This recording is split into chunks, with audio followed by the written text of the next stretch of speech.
Du bienheureux Don Colomba Marmion, le Christ vit de l'âme, suite. 6e chapitre, notre croissance surnaturelle dans le Christ, 7e entretien. Saint Paul vient de nous dire que pour remplir ce précepte, nous devons plaire à Dieu en toutes choses, per omnia placentes. Il emploie la même expression quand il s'agit de l'accroissement de la vie divine en nous.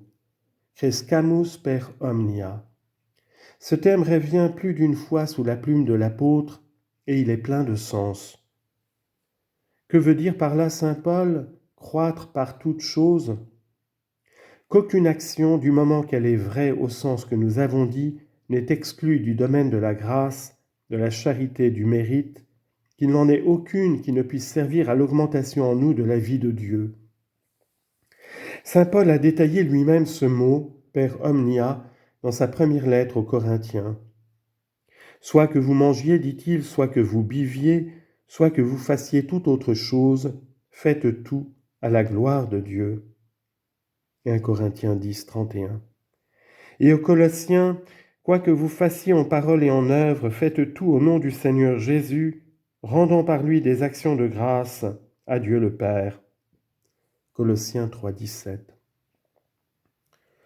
Vous le voyez, non seulement les actions qui de leur nature se rapportent directement à Dieu, comme les exercices de piété, l'assistance à la Sainte Messe, la communion et la réception des autres sacrements, les œuvres de charité spirituelle et corporelle, mais encore les actions les plus ordinaires et les plus banales, les incidents les plus vulgaires de notre existence quotidienne, comme prendre de la nourriture, vaquer à ses affaires ou à ses travaux, remplir dans la société ses diverses obligations, nécessaires ou utiles d'hommes et de citoyens, se délasser, s'abandonner au repos, toutes ces actions qui reviennent chaque jour et tissent littéralement dans leur monotone et routinière succession la trame de notre vie entière, peuvent être transformées par la grâce et l'amour en actes très agréables à Dieu et riches en mérite.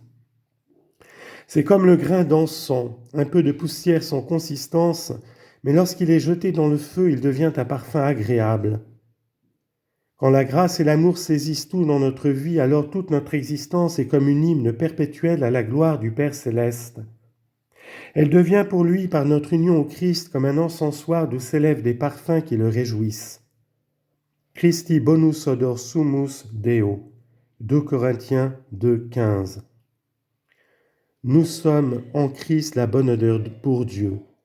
Chaque acte de vertu donne une joie immense au cœur de Dieu parce qu'il est une fleur et un fruit de la grâce et que la grâce nous a été acquise par les mérites de Jésus.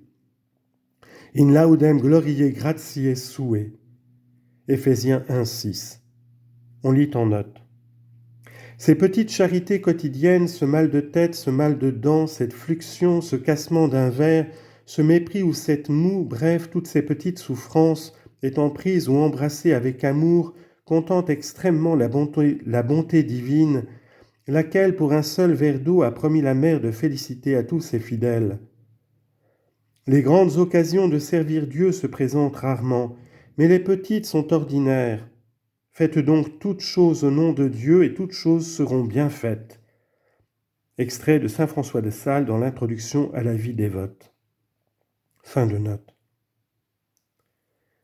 Aucune bonne action n'est donc exceptée, aucun effort, aucun travail, aucune œuvre, aucun renoncement, aucune souffrance, aucune peine, aucune larme n'échappe, si nous le voulons, à cette salutaire influence de la grâce et de la charité.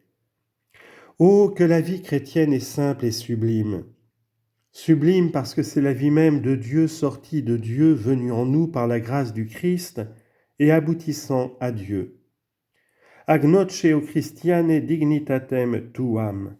Reconnais aux chrétiens ta dignité sublime, disait saint Léon le Grand. Simple parce que cette vie divine se greffe sur la vie humaine, si basse, si humble, si infirme, si pauvre, si ordinaire que soit par elle-même cette vie humaine. Dieu ne nous demande pas pour que nous soyons ses enfants, pour que nous devenions les cohéritiers de son Fils, d'accomplir de multiples actes héroïques. Il ne nous demande pas de traverser les mers, ni de monter dans les cieux, Deutéronome 30, 12 à 13. Non, c'est en nous que se trouve le royaume de Dieu, en nous qu'il s'édifie, s'embellit et se perfectionne. Regnum Dei intra vos est. Luc 7, 21. Le royaume de Dieu est au milieu de vous. La vie surnaturelle est une vie intérieure dont le principe est caché avec le Christ en Dieu et dans l'âme. Vita vestra abscondita est cum Christo in Deo. Colossiens 3, 3. Nous ne devons pas changer de nature, mais redresser ce qu'elle a de défectueux. Nous ne devons pas user de formules longues. L'intensité de l'amour peut tenir dans un seul regard du cœur.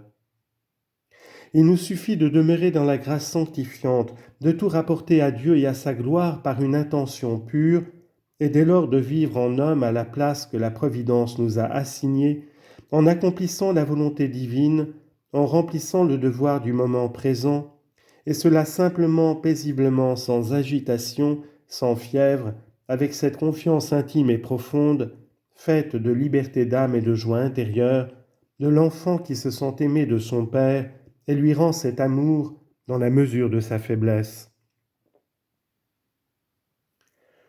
Aux yeux du monde, cette vie qu'anime la grâce et que remplit l'amour n'apparaît pas toujours. Sans doute, dit notre Seigneur en Matthieu 12, 33, tout arbre se reconnaît à ses fruits. L'Esprit Saint qui habite dans l'âme lui fait produire ses fruits de charité, de bénignité, qui trahissent au dehors la puissance de son action, mais le principe de cette action est tout intime, sa substantielle splendeur est tout intérieure. Omnis gloria filiae regis ab intus. Psaume 44, verset 14. La gloire de la fille du roi est à l'intérieur. Son éclat surnaturel est souvent voilé sous les dehors grossiers de l'existence quotidienne. Que nous sommes donc insouciants en négligeant si souvent de profiter de tels biens mis ainsi chaque jour à notre portée, en nous attachant à de fallacieuses bagatelles. Fascinatio nugacitatis. Sagesse 4.12. Que dirions-nous de pauvres gens auxquels un prince magnifique ouvrirait ses trésors et qui, au lieu d'y puiser à pleine main pour s'enrichir, passeraient indifférents auprès de ses richesses? Nous dirions qu'ils sont des insensés. Ne soyons pas ces pauvres insensés. Je vous l'ai dit, de vous-même, nous ne pouvons rien. Notre Seigneur veut que nous ne l'oublions jamais. Sine me nihil potestis facere. Sans moi, vous ne pouvez rien faire.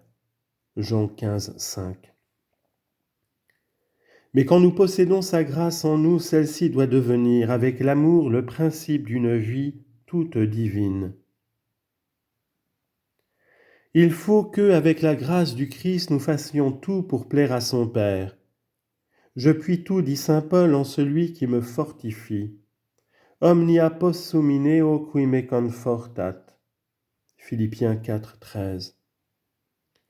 Faisons servir toutes nos actions, les plus petites comme les plus grandes, les plus obscures comme les plus éclatantes, à avancer à grands pas dans la vie divine par l'amour intense avec lequel nous accomplissons ces actions. C'est alors que Dieu nous regardera avec complaisance, parce qu'il retrouvera en nous l'image de son Fils, image qui va se perfectionnant de plus en plus avec la croissance de la grâce, de la charité et des autres vertus. Les traits du Christ se reproduisent en nous avec plus de fidélité pour la gloire de Dieu et la joie de notre âme.